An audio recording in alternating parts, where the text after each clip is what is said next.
Hi everyone, it's Jackie at Spare Room Studio, and today I'm going to finish this page here, which is in Alice's Adventures in Wonderland by Charles Santore. I did begin this page on another video if you're interested in seeing part one. And today I've got this lovely great big huge box set of Faber Castell that I'm going to try using to finish this page. If you watched part one, you know that I had a lot of trouble with the pencils and the materials that I was trying on this part. I used water-based markers with a water brush pen, and it bled through and it didn't work how I wanted it to. So I'm going to use the Faber Castell Polychromos pencils today, and I haven't brought the iPad down with the original version, so I'm just going to have a look. The original version is here, and I don't know, I think maybe I should just try and go my own way with the rest of this page and see how it ends up. You may hear some noise. My husband is outside the window doing some work. We're having contractors come tomorrow to do some work changing the roofing over on our outdoor entertainment area and veranda. So he's out there moving some things and getting stuff ready for them coming tomorrow. And I'm just going to try and get a nice sharp point on these polychromos. So this is my new set. Yesterday I was using the old set. Sorry, not old set, but old pencils that I had that were open stock. But this is actually a brand new set, and I wasn't sure if Hooker's Green was still in the new set, but they are. That's Hooker's Green there. This one hasn't been used yet, I don't think. Okay. I also had grass green. Have a look. Leaf green, permanent green, light green, grass green.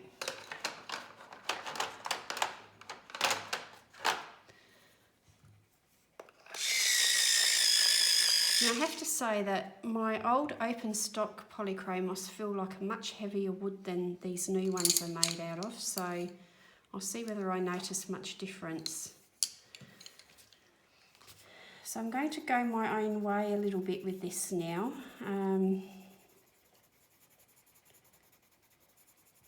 I was using the original painting of Charles Santore to give me the ideas for colours, but given that I'm not using the water-based markers and so on to achieve a watercolour look like I had hoped for, I'm just going to go my own way a little bit here.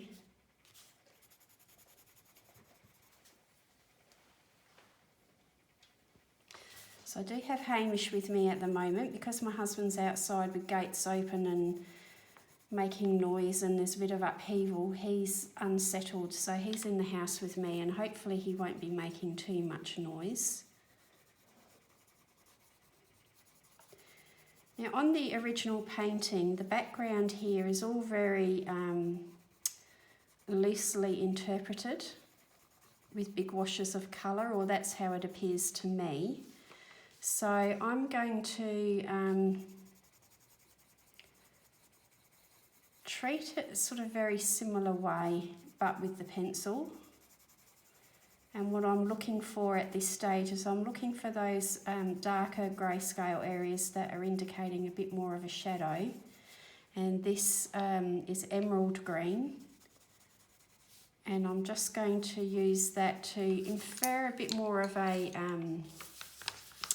almost like an aqua gluey green look, and you can hear the crinkling there of the paper.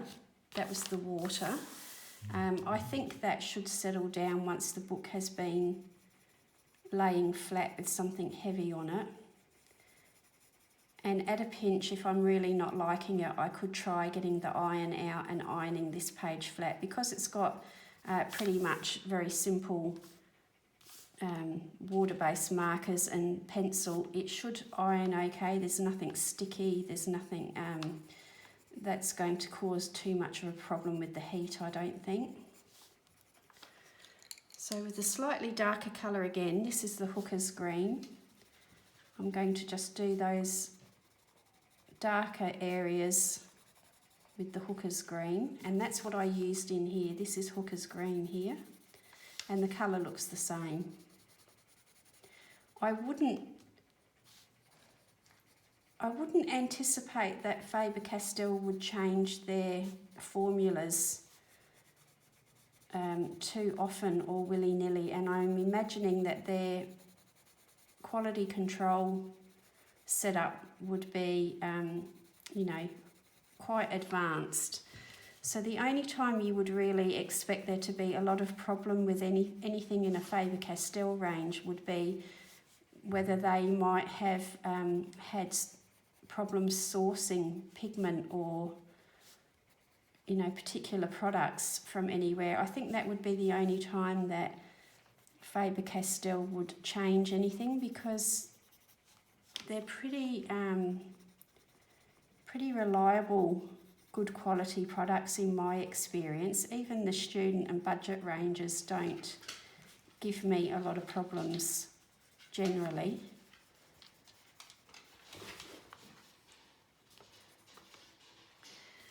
So I'm just looking for those darker areas at the moment and preserving some of that lighter area to come back with a lighter green.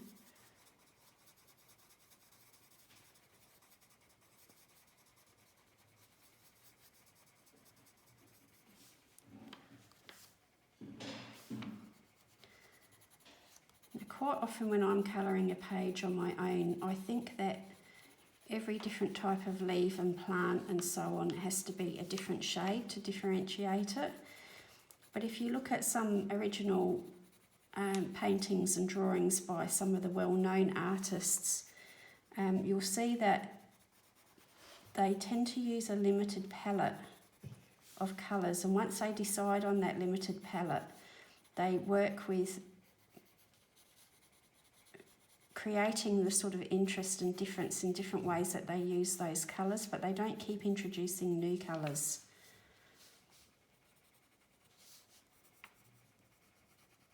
So I'm just going to move around a little bit to show you sort of different areas as I'm working, because I don't know if I will actually get this finished today, but I want you to get a fair idea of how my working method is, even if I'm using coloured pencil, which to this point in time you haven't seen me use on camera very much on this channel.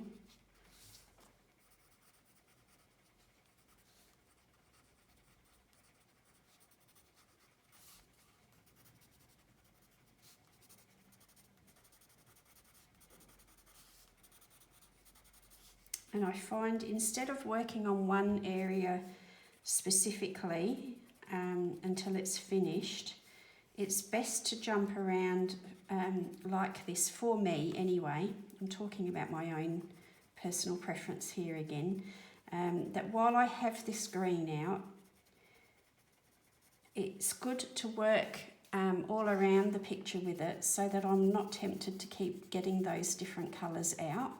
That once I've got them in my hand, that I'm going to keep working with them and making sure that the same colours appear in different areas around the picture, because it helps create that sense of continuity and the relationship of all the things that are on the page. And I can keep the colours quite balanced and in proportion if I continually move around the picture instead of just purely focusing on one area and then having to come back and match something else to it. That's how I like to work, and it might not be the technical way to work, I don't know, but it's just what I've found works for me.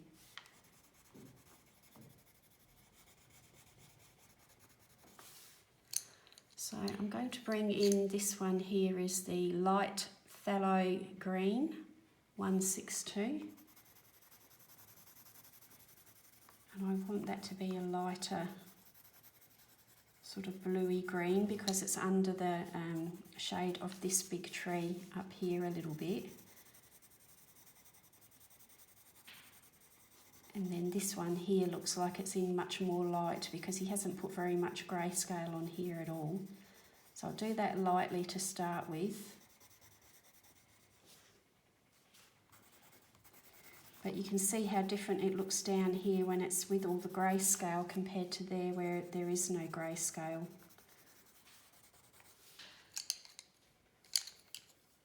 Now this is emerald green, 163 again.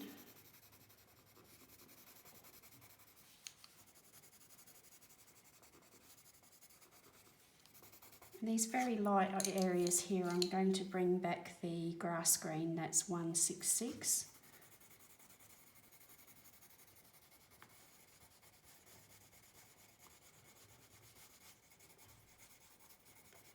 And I might bring a bit of that into here.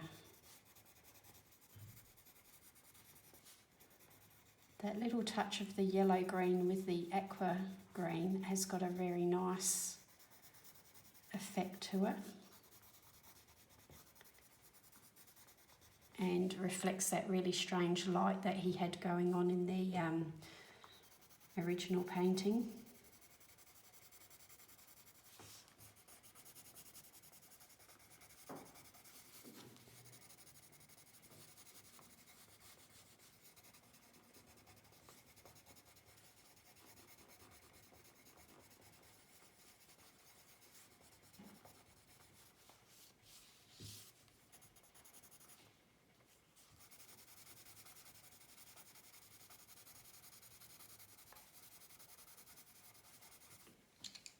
And there is a lighter green again, which is the light green 171.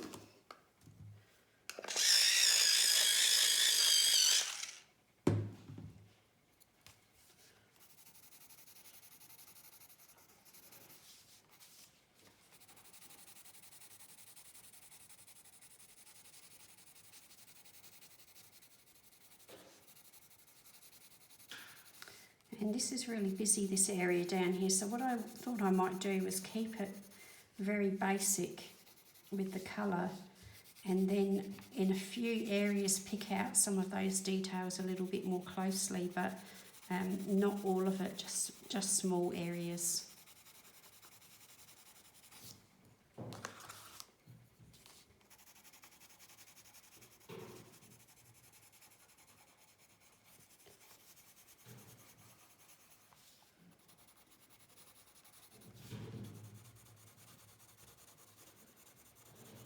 So I'm keeping a fairly even pressure, but every now and again I go a little bit heavier here where I want the darker areas.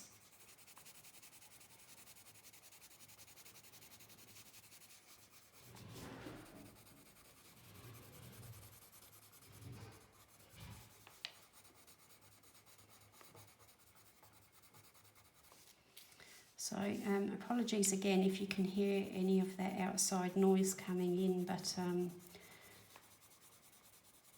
hubby has to do it today because they're coming quite early tomorrow.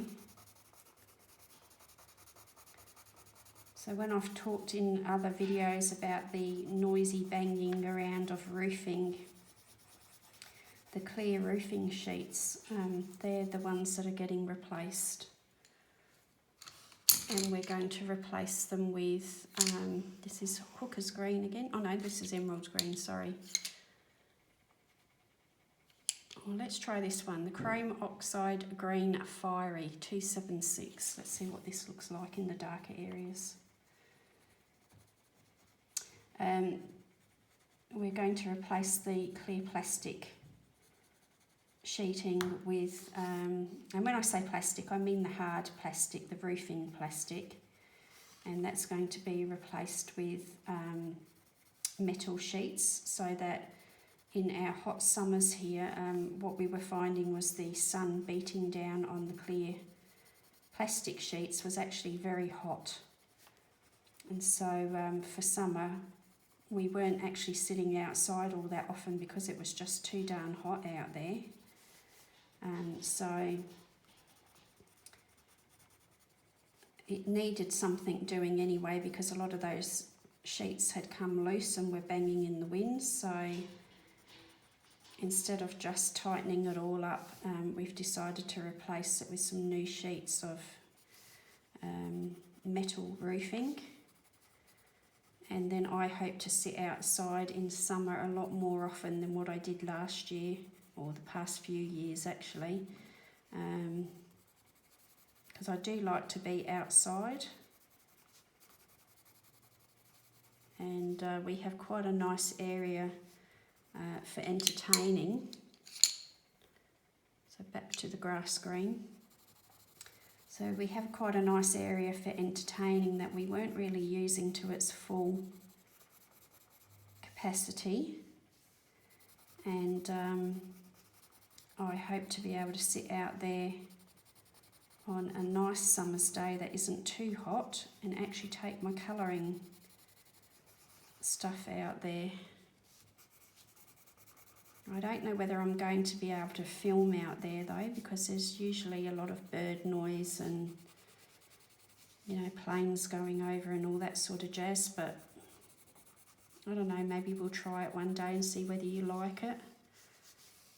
If it doesn't bother you, then it might be pleasant to sit out there now and again and record. And of course I'll have to wait and see too when the work is being done, whether it changes the lighting dramatically or not. It might not be possible to sit out there and record if it's too dark.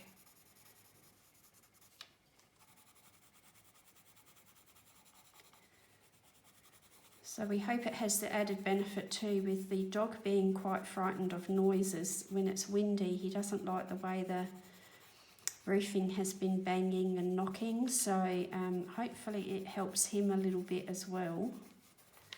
And back to Hooker's Green again, just slowly darkening up this section here that's in shade.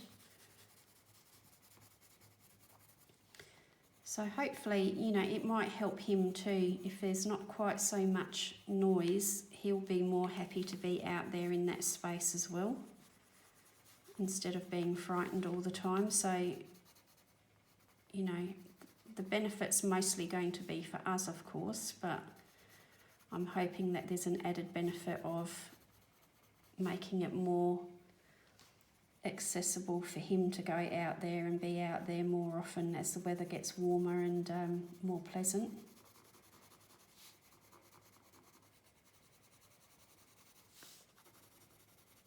So I'm just doing cross-hatching because the grayscale, it's a bit hard for you to see it on camera, but the grayscale itself has quite a bit of cross-hatching sort of suggested in there as well, in these less defined areas, and it's kind of scribbly. And so I'm just going to mimic all of that with my pencil. And another little trick is when you have somebody's face like this that is quite well lit, when you come up to the edge here behind it, if you darken it but gradually blend that out so that it's not a hard, harsh line, it takes away the need for an outline to be on that face, because it's giving it a natural outline without having to actually draw all those features onto the face.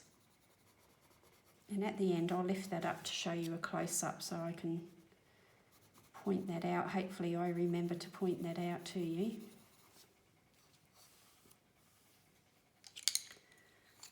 So back to the light green, which was 171, and I'm going to do a bit more light green down here, I think.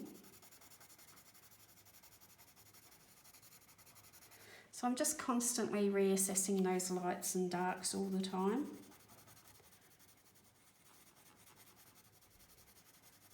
I'm trying not to sort of go too dark in one area too soon, because then that affects how dark I have to go with the rest of it as well. So that's why I'm doing it gradually. And the Polychromos are feeling quite nice on this paper. The Artex and the Prismacolor seem to be skating over the surface, a bit slippery like, whereas the hardness of the Polychromos is laying down better over this grayscale. And don't be afraid to leave some really light areas, so then you don't have to go using white pencil. Just let the white of the paper actually come through. And that's what I think I'll be doing for those flowers especially. And what I was just talking about here with coming up to the edge of the face here, that's what you can do around the edge of the flowers. Just gently darken up the edges around the flower, so then the flower isn't actually drawn in with a hard edge, but it's well defined.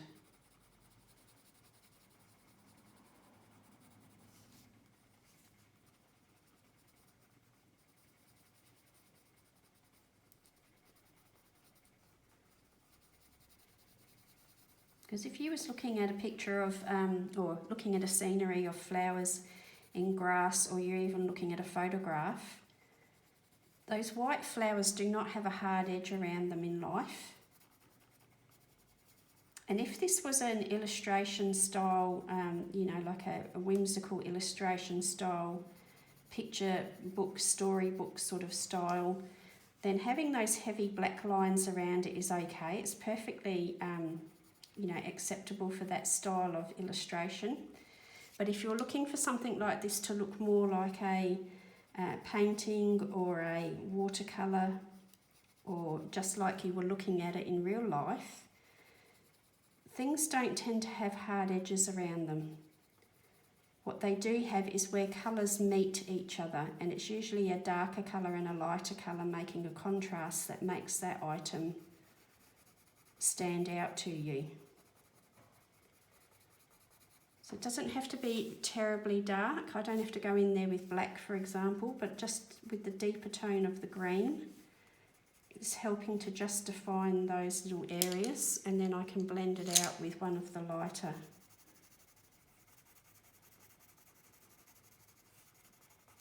lighter greens.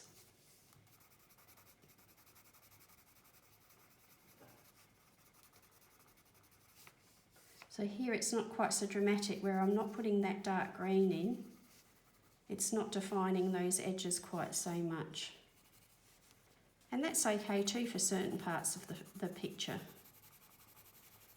You just want to pick a few details that you really want to stand out. Like, for example, these grasses are at the forefront. They definitely need to stand out against that grass behind them, or they're just disappearing.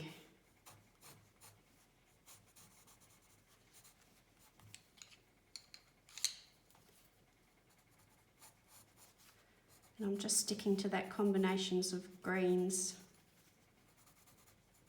for a bit of variety. And at the very end, I can bring in something like,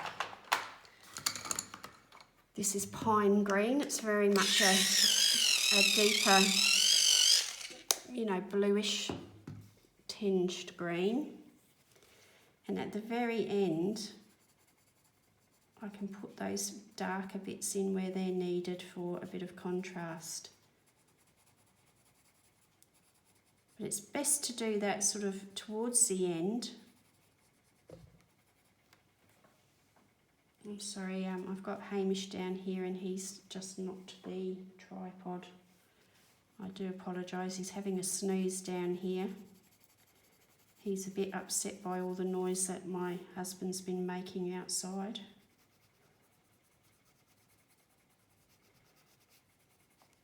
So given that he's going to have a level of stress tomorrow that's going to be much higher, we are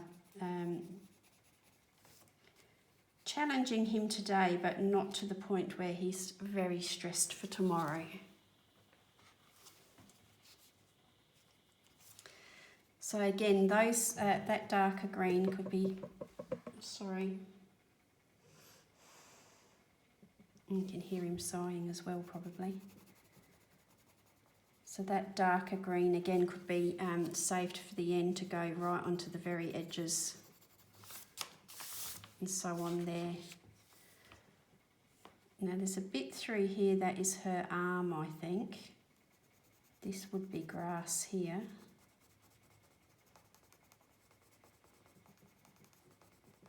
That's that darker colour. And we'll come up to the edge here with the darker colour as well.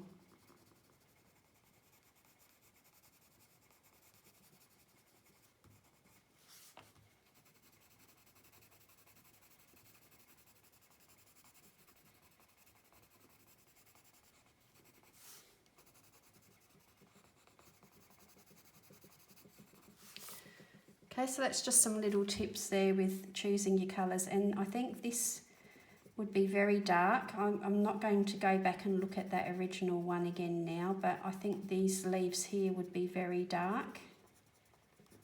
There would be an absence of light coming through here.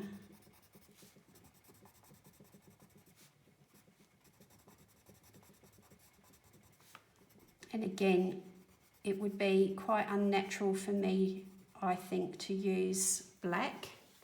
So if I can avoid using black at all in this picture, given that everything else is so light, I think that would be good if I can avoid using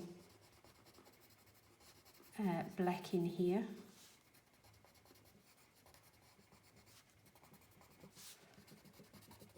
So hopefully, I can't see my screen at the moment, but I'm hoping that's coming to life for you. And you can see how you start picking out those details with the grayscale. The Polychromos is quite a nice pigment in the pencil. I mean, that's obviously why you're spending so much money to purchase Polychromos, but it's actually coping with that grayscale quite well.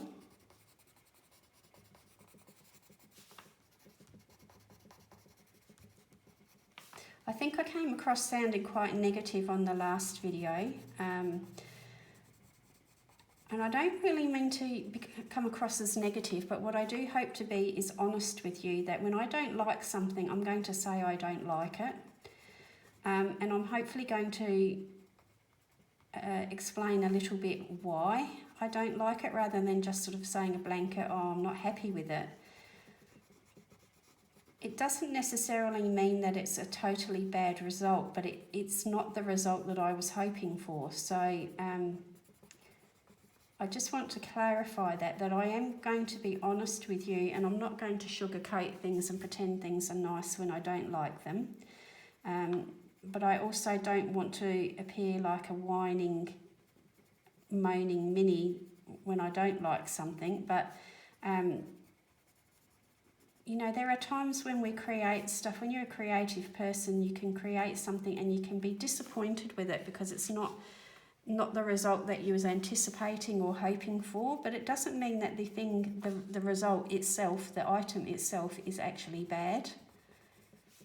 And I just was not enjoying at all how that grayscale was feeling the other day. The Artex pencils and the Prismacolor pencils were not producing the result that I was hoping for, and they didn't feel pleasant to work with on this paper. However, the Polychromos here are feeling better, but I had initially planned to be wanting to make this look like a watercolour, and so I was quite disappointed with the fact that I wasn't going to be able to fully achieve what I had set out to do with this page. However, I think it's still going to work out okay as a page, but it's certainly not going to look like a watercolour painting like I had hoped it to. So I hope that clarifies it a little bit for you, that you know, sometimes we are disappointed with what we've created, but it's not that we hate what we've created, or it's terrible, or it's lacking in, terrible way, but it just was not what I was hoping to have achieved. So I'm very much using all the light green there, the yellow green. I think I need to bring in a little bit more of this bluey, aquary, light phthalo. Is that how you pronounce it? Phthalo? Phthalo green. I've always thought of it as phthalo, but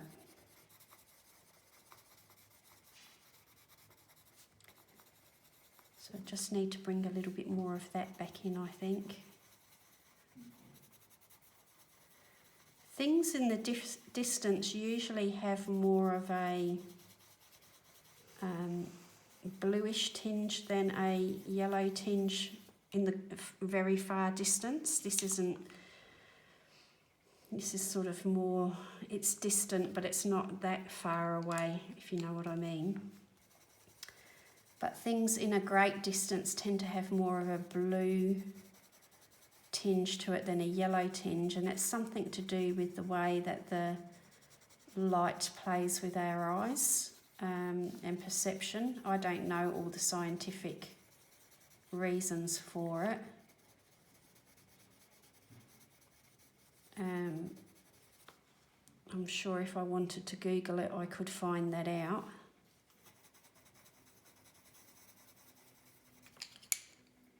And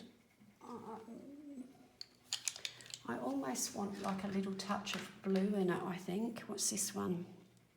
Light cobalt turquoise.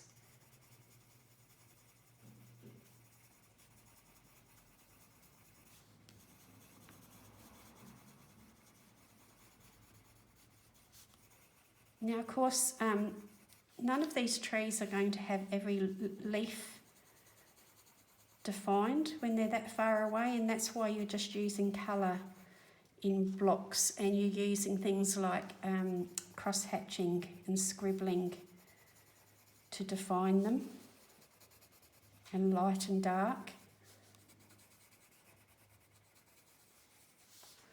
And I'm actually going to use some of that up here where the water-based marker was a little bit patchy.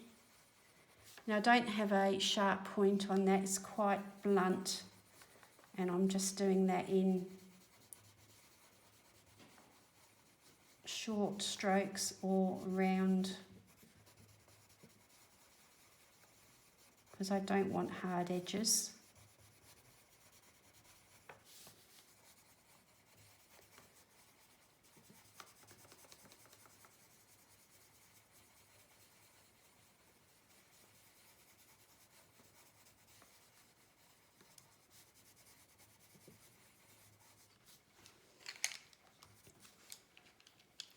And I think keeping all this area lighter helps to really tell that story of the lighting that Charles Santore had in the original, those contrasts. And we're going to go for the light green to start with the base here. I think it would have been grass, I'm not sure, I'm not going to go and look at that original again. But there are some shadows, so we're going to go for the chrome oxide green fiery to start suggesting some of these shadows.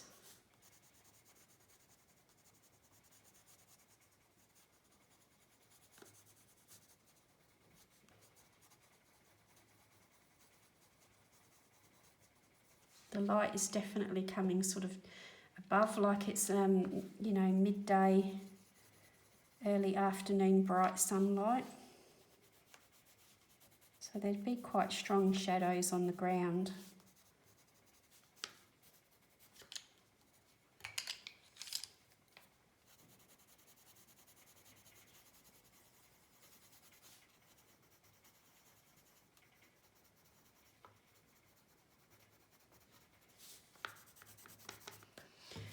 Move my paper there because I'm starting to get a little bit of a line there. That's where the edge of the paper is. So you need to keep moving your backing paper if your paper's too small, like mine is for this great big book.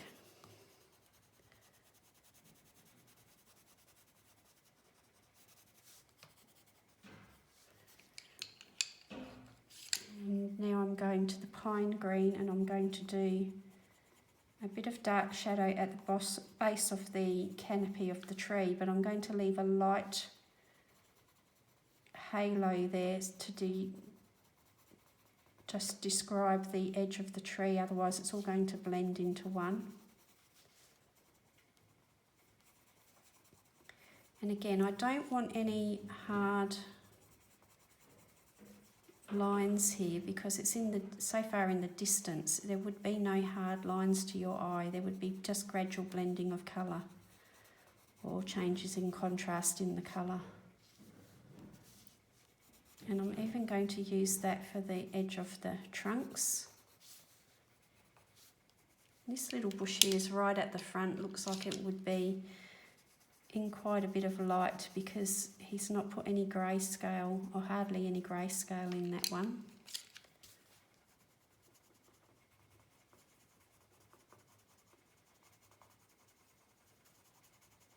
And again, I'm just darkening that side so that this very light area here helps to tell the story of where the trees are ending, but there's no real hard lines.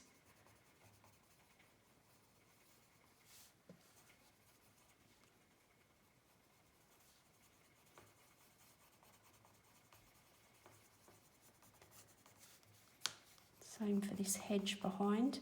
So I'm trying to send some things back and bring some things forward, but without bringing too many colours in. Just very careful placement of those colours and very select areas of white and select areas of very dark.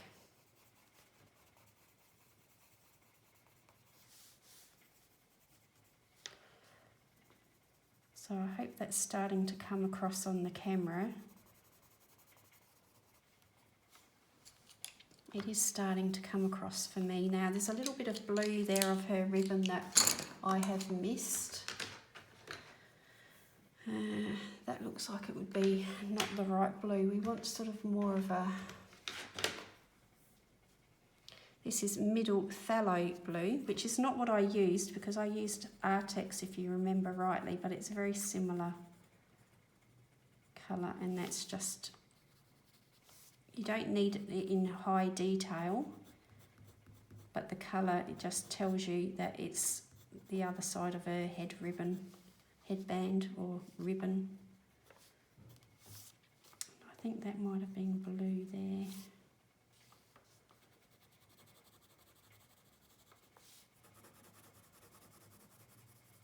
And the Polychromos is working over the top of all those other pencils quite nicely.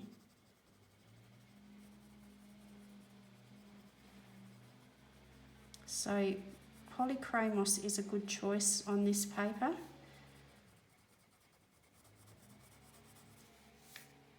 And in the future I may just have to accept that I didn't want to do full pencil images in this book, but I may just well have to do that. Hooker's green here. Now I've got some quite strange views about money and values, and I don't like using my expensive pencils on Amazon paper, for example. For some reason that just really does not sit well with me. I don't like that idea at all. It just seems ludicrous to be using a very expensive set of pencils in a book that's made of copy paper and cost you peanuts. But this book did not cost me peanuts. It was a dearer book. And so my strange little way of thinking about money and values and cost and so on makes it more than acceptable for me to be using my Faber Castell Polychromos in this book. And I know that's bizarre. It's very strange logic, but it is my logic. And really it shouldn't work that way. I mean, I should use the pencils I want to use to create the effect I want to create on an image that gives me joy, regardless of what I spent on the book or the paper or whatever. I know that's really silly justification for things, but nevertheless, it is kind of how I justify things. And so it actually doesn't feel like it would be such a huge issue if I decide to colour this whole book with my Polychromos. Now her shoes are going into the grass there, and I hadn't decided what colour I wanted her shoes to be. I think I'd like them to be a really deep blue, like this is dark indigo. I don't want to be putting black in. So that's what I'm going to turn her shoes into. And I haven't decided yet whether I'm going to colour this book. You know, Alice may not necessarily be coloured exactly the same all the way through the book. I haven't got that far in my thinking yet, but if I stick to the one set of pencils for the whole book, that could be a good idea of how to approach the book. I'm just going to use that in those deepest areas of shadow on her bow. So you can see it's starting to come together in quite a deep sense of colour that watercolour would not necessarily have portrayed. So I hadn't wanted to do it this way. That hadn't been my plan, but I've adapted that. Well, if I can't do it as a watercolour, then this is how I'm going to do it. I'm going to start making some more dramatic shadows and colour changes than what Charles Santore's painting had. And really I want her to be the focus, not so much the background. The background's all loosely portrayed like this for that reason, is that Alice and her sister are they're the centre of the story, and so that's why they are portrayed like they are. So the sister's arm there, I need a fleshy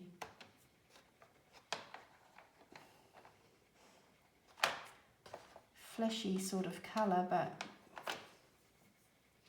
it was all very yellow toned. So this is burnt ochre. I'm going to use burnt ochre for there, and I'm going to introduce it over here for the shadowed part of her arm. Move that page again.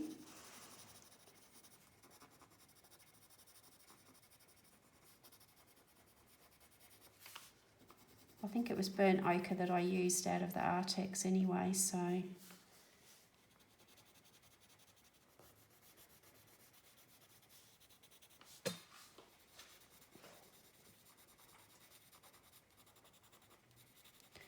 just the areas where the skin would have been a little bit darker or in shadow, I'm just adding that to those areas. And I used it a little bit in the deepest folds of her skirt as well.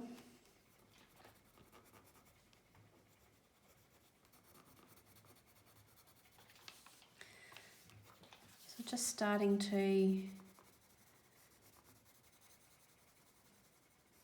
confirm that some of those areas are how I want them to be.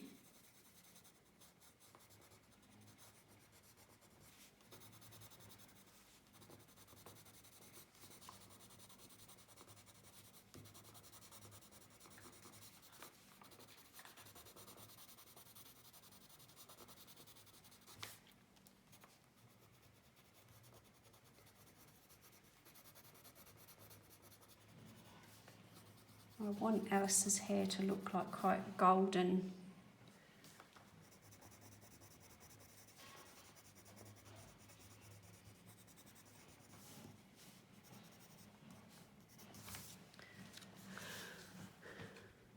Just making sure that you're still in frame there. I'm not sure, what is that bit? Is that part of her sleeve there? Let's grab a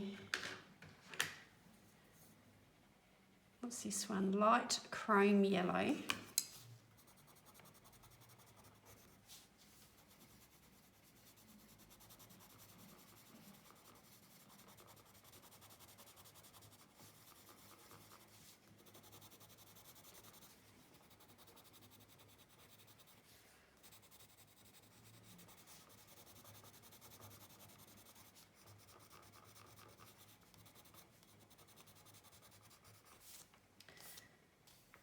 Okay. Now with her sister's dress, I think I'd like to introduce this light phthalo green into some areas of her dress, in those shadow areas.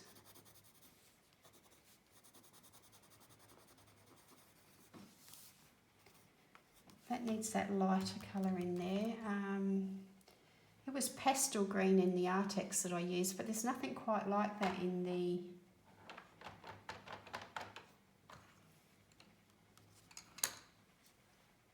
Polychromos.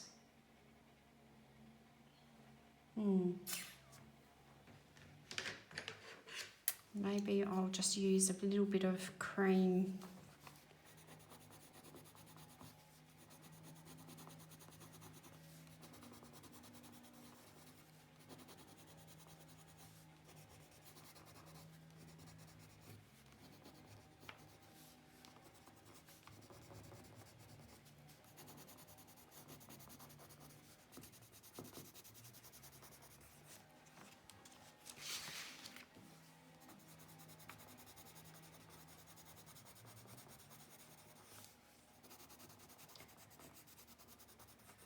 So I'm starting to move away from the original Charles Santore version and it's becoming more of my version.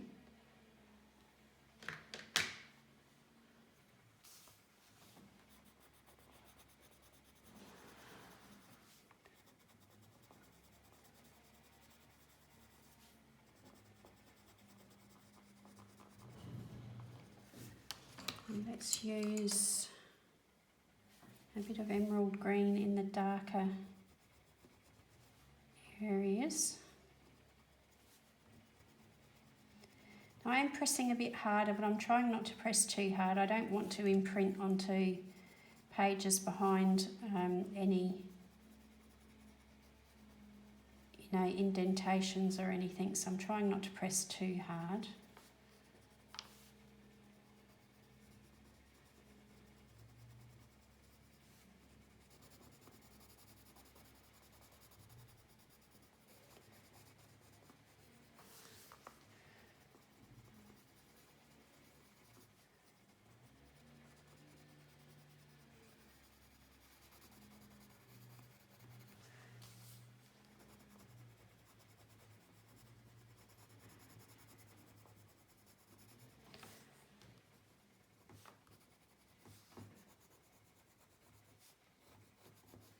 So I'm just looking for those grey scale areas that were a little bit deeper.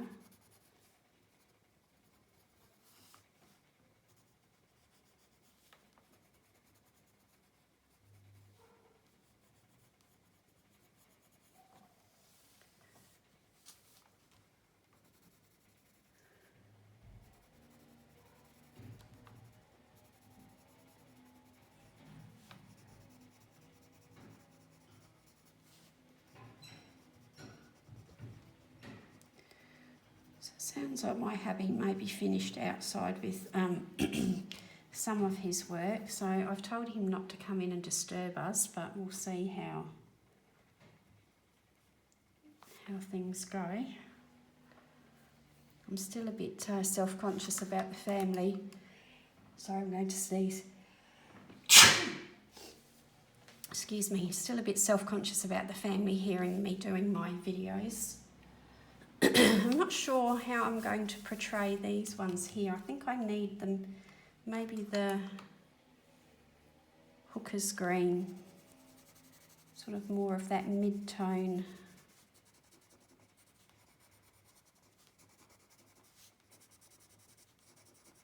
To get started.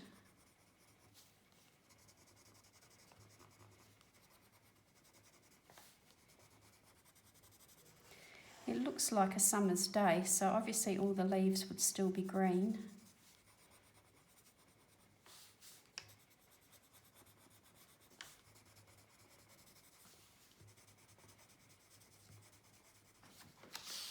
Just move that over.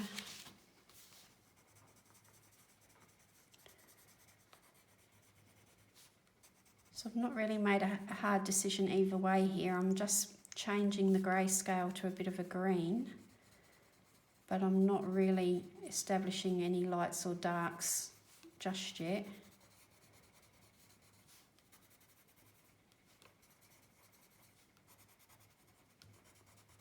I don't think there would be like lights in this section. It looks to me like it would still be quite shadowed.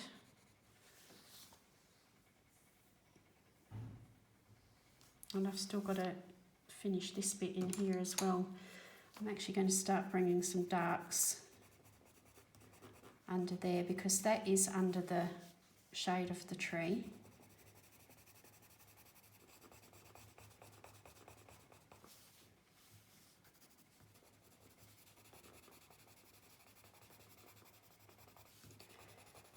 So I'm not looking to create a solid blocks of colour though either, even though it's in shadow. There's still going to be some lights and darks. They're just going to be much more subtle and less of them.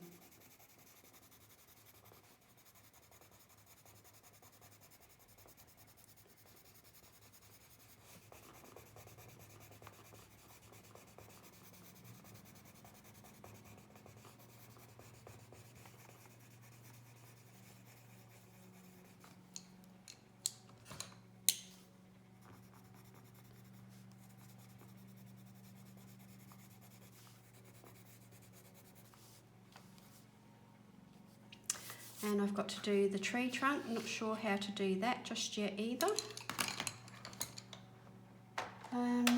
Now, for in here in her ear,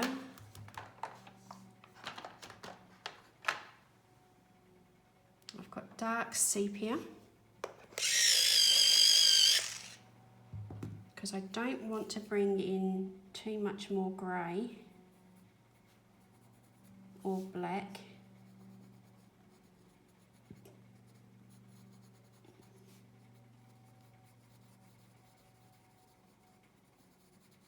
Now remember, I don't want to be bringing in too many lines either because the hair would have subtle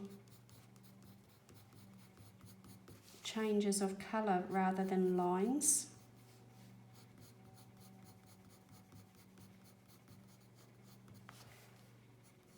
You don't want to outline every hair.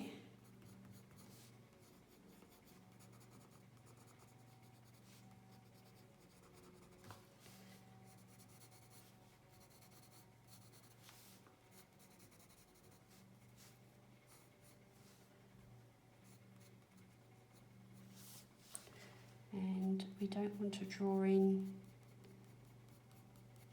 every eyelash and eyebrow on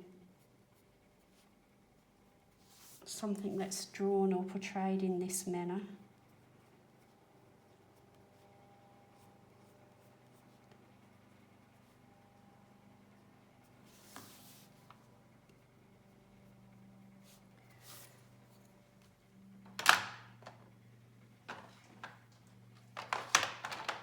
This one is called Green Gold.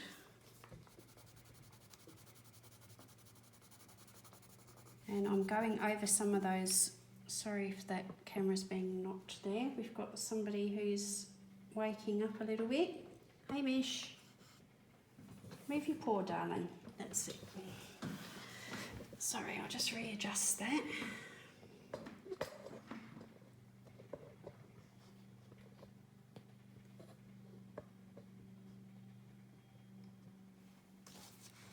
Apologies for that. I hope that didn't make anybody feel seasick. While I'm there, I can have a look at how it's going.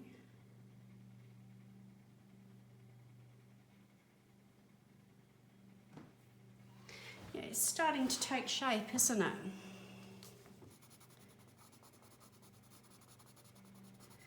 You know, there are books that I have like R.J. Hampson, and let me think what else.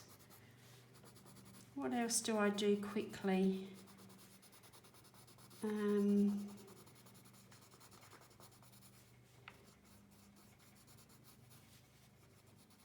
anything that's whimsical, I guess. I colour quite quickly because they don't need a lot of detail and thought. It's more about nice bright colours and so on. But this book is actually going to be one of those ones where I won't be rushing the colouring, because I just think it's just really lovely and done in such a way that it does need a little bit of thought and a bit of effort spent to,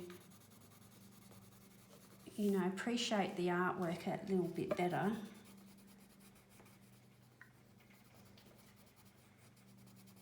You know, some of my Coco Wyo books, for example, Spooky Girl. Hey Mish, stop that, buddy. Good boy. You know, those sorts of characters and books, they're great with the markers, with watercolours.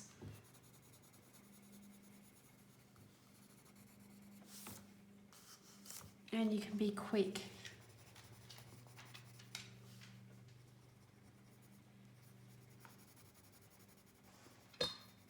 But then you get some that are much more traditional in nature, that you just feel like you need to spend that little bit of extra time. The grayscale on her face is making it feel like it's quite dirty. Hey Mish, stop that, buddy. Good boy.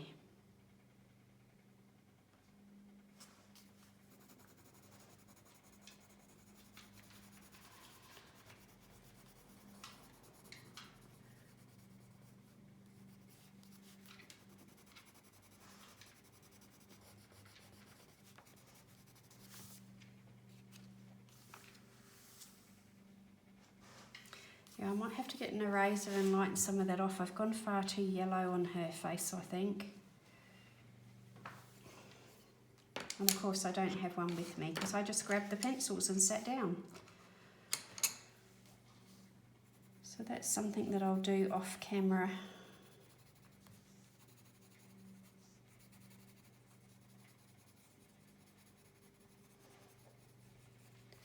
So let's maybe give a bit of thought to the water there.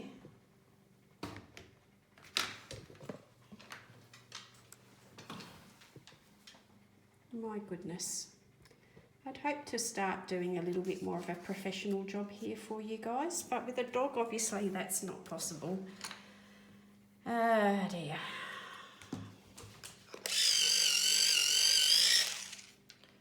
So light cobalt turquoise. I know some of you that own dogs would appreciate what it's like and you don't mind, so thank you for that.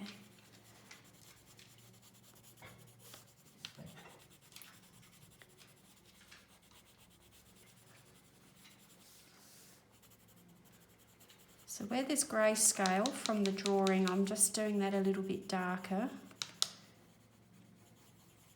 to reflect the tree there in the water.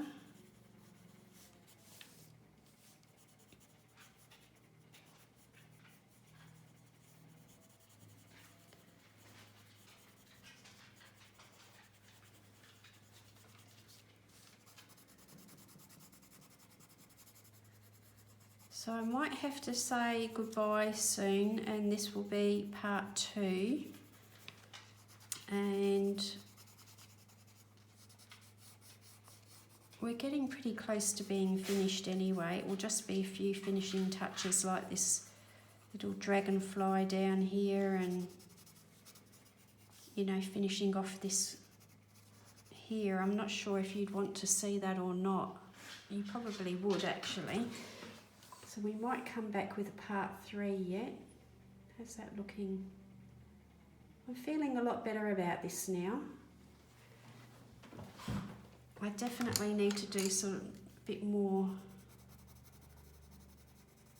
work down here with the details down here, I think.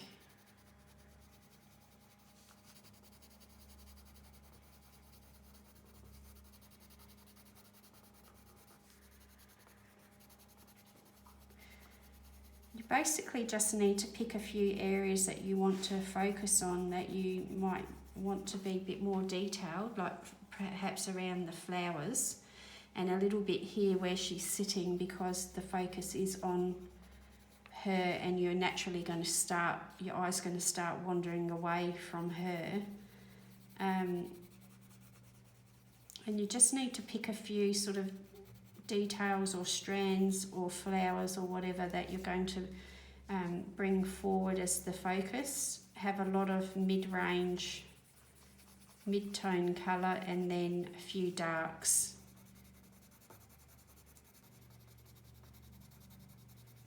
Is probably the best way to approach something as detailed as this. You can't possibly, well, you could. Let me reframe that. You could sit and colour every single little blade of grass in detail if you wanted to, but I don't think there would be that many of us who are willing to spend that sort of time colouring grass.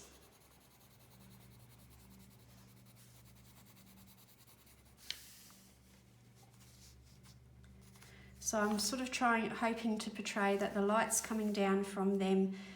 It might be a little bit darker around them, but this light is then hitting here, and then the bank's starting to drop away a little bit again. I'd like to try and preserve a lighter patch there. Same here, you know, a bit of a lighter patch here, and then maybe it's starting to fall away towards the bank, which would be less light hitting it, and so there it would, you know, it would appear a little bit deeper in colour.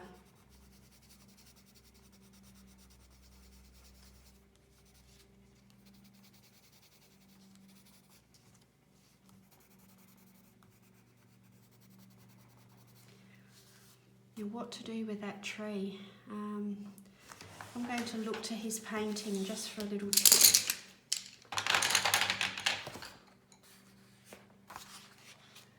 So the tree looks like it's done in a very dark green, as is the silhouette of the rabbit there. So I might just do that before I finish up with you.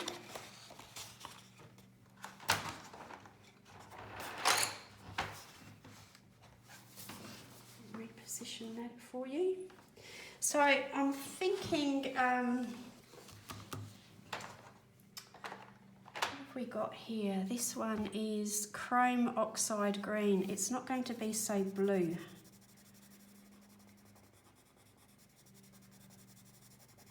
So that's actually going to work a bit better for the silhouette, I think.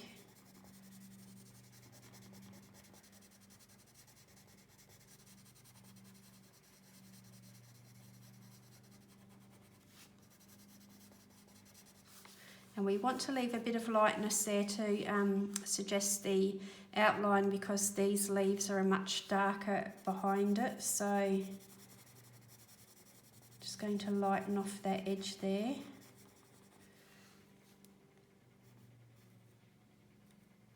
And this is a great silhouette of the rabbit here in the background. There's absolutely, you know, very little detail to it, but you know what it is. His shape is very well known, and the little watch and everything,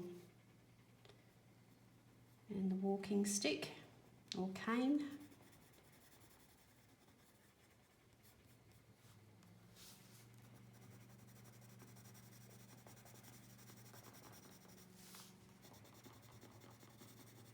So go for the darkest areas with this colour, which is the Chrome Oxide Green 278.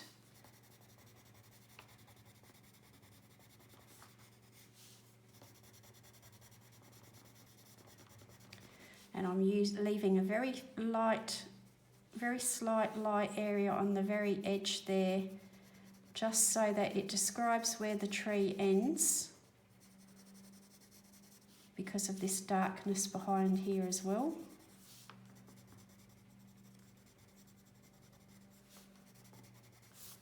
And then I'm going to bring in with that, let's have a look. Do I want the hooker's green? No, not really. I'm going to bring in some grey, I think.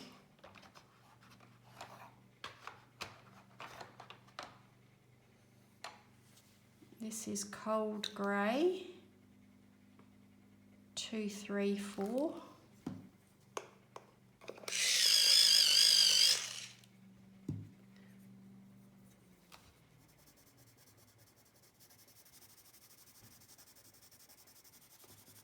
And again, I'm just doing a little bit of rough hatching so that it's not solid in nature, but maybe suggests tree bark, but without any detail. Might use the hooker's green.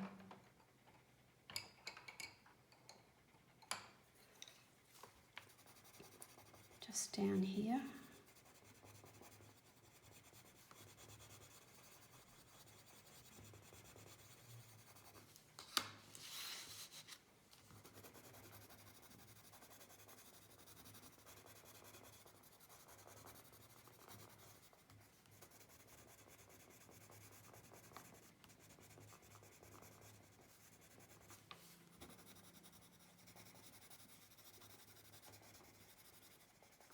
None of this is part of the story. This is just all supporting these two people who are the main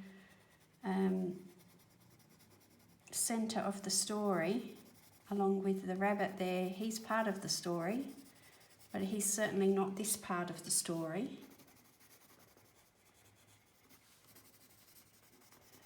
So you think about them as supporting actors, but you don't need to know all the detail of what they're doing there. Now, I think I might use a little bit of that chrome oxide green in the leaves here as well for some darks.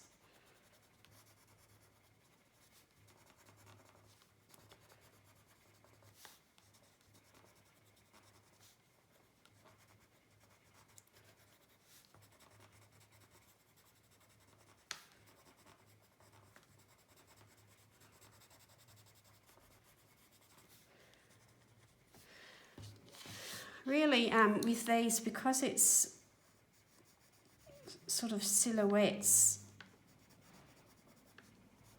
you're just suggesting that they're leaves.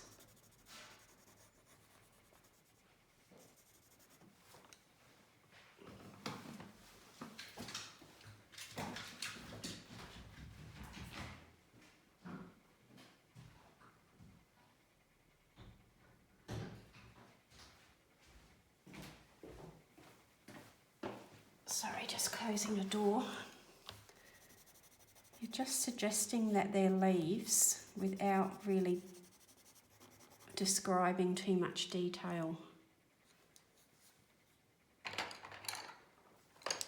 And this is the pine green.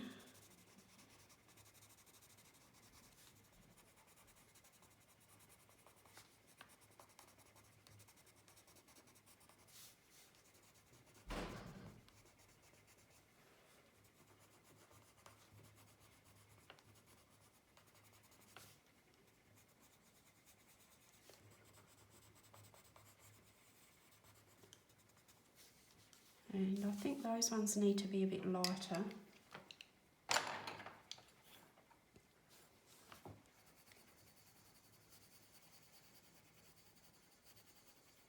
That's the emerald green.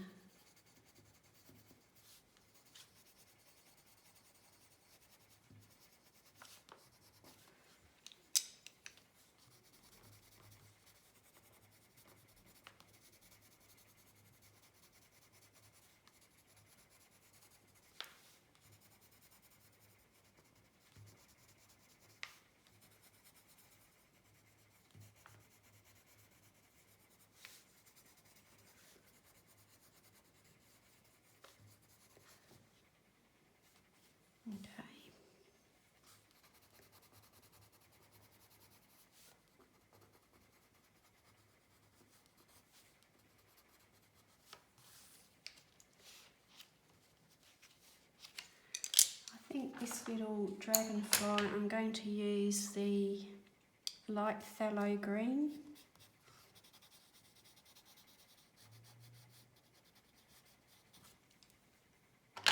And chrome oxide fiery.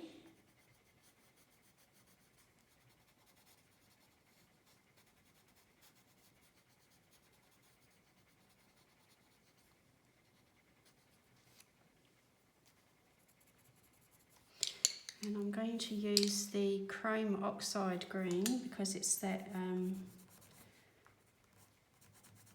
slightly darker green that has got an absence of blue in it, just to give you a little bit of detail down here.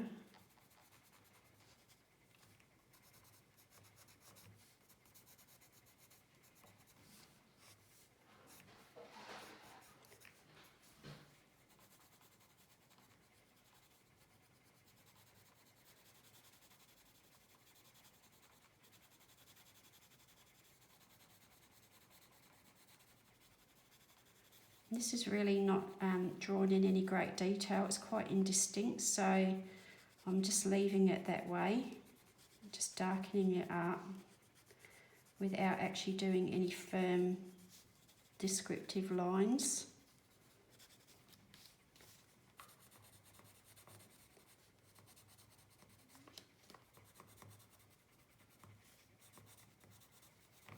Same with there.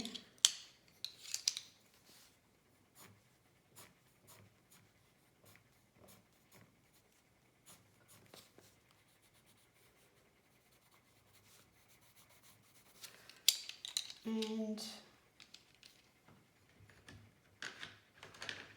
I might just put a little touch of yellow in that little butterfly there.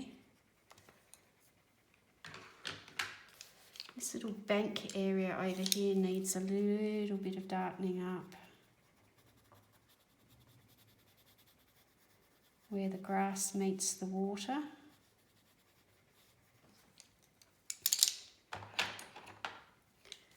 And then this bit is in sunlight, so it needs a bit of brightening up.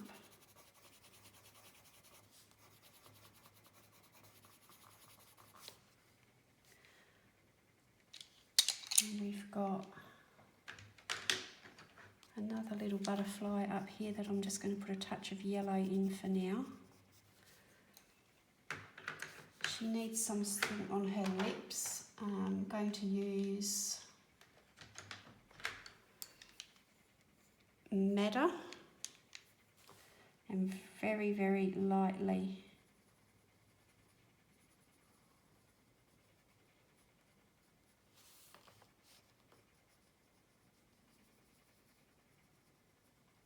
it's really, apart from the yellow, the only pop of colour in the page, isn't it? Needs to be subtly done. Okay, don't be afraid to leave some white of the paper for your highlights. You know, the buckle there, I'm thinking there's a buckle, but I'm not going to put any colour on that. The light would be hitting it and just reflecting as white.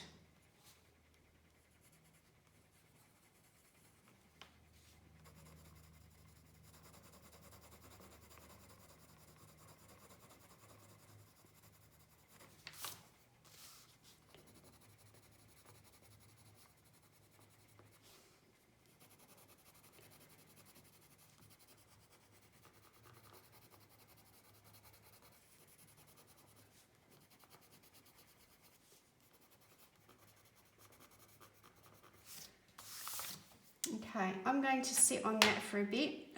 This is one of the ones where I feel like you can overwork it if you keep going, but it's sometimes good to put a bit of space between you and the page and then decide whether you need to keep going or what you need to do. I probably do think there's going to be some more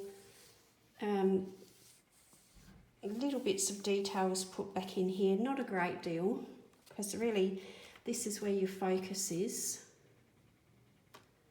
But that's coming along quite well. So let me just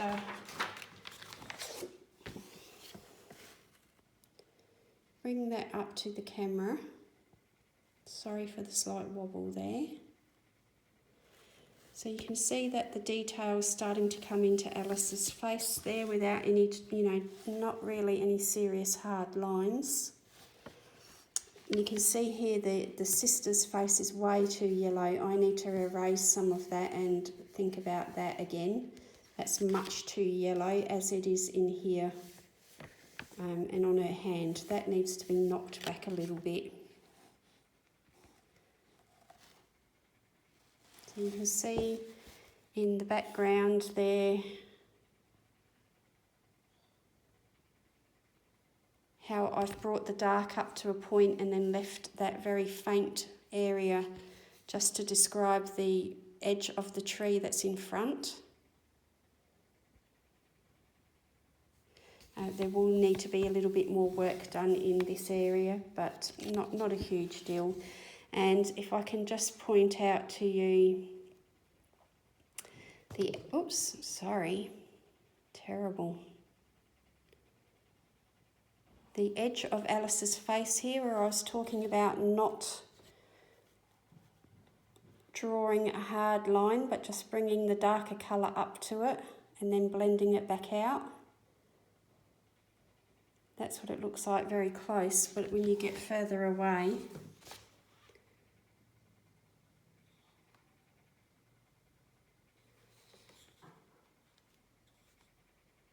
that's how it sort of looks. So I feel from the rocky start that I had with it that it is coming along. I'm quite happy now that it's going to look okay. It is a lot more work than I was anticipating having to put into it, but then it's the sort of book that, deserves to have a bit of work done with it. That bit of bleed through, while it's annoying, it's not going to be too much of a problem. My granddaughter's not going to care about that too much.